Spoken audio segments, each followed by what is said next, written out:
ఒక చీకటి రాత్రి చిరిగిన పాత బట్టలు వేసుకున్న ఒక చిన్న బాబు వీధి దీపం కింద కూర్చుని చదువుకోవడానికి ప్రయత్నిస్తుంటాడు. కానీ ఆ వీధి దీపం వెలుగు సరిగ్గా లేక పదే పదే ఆరిపోతుంటుంది.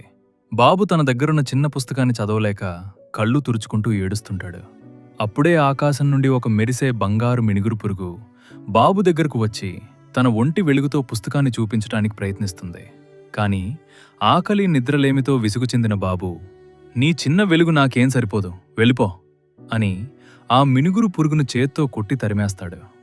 ఆ మినుగురు పురుగు బాధపడినా సరే బాబుకి సహాయం చేయాలని ఒక పాత తుప్పు పట్టిన ఇనుప దీపాన్ని ఎంతో కష్టపడి నెట్టుకుంటూ తెచ్చి బాబు ముందు పెడుతుంది.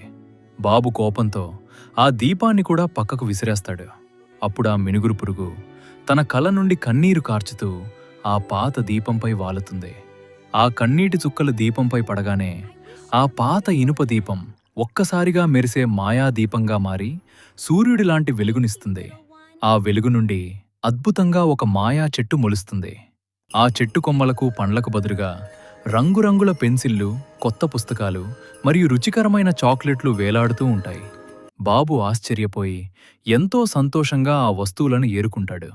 కాని తనను ఎన్నిసార్లు తరిమేసినా తిరిగి మేలు చేసిన ఆ మినుగురు పురుగు మాత్రం కన్నీరు పెట్టుకుంటూ చీకటి ఆకాశంలోకి ఎగిరిపోతుంది.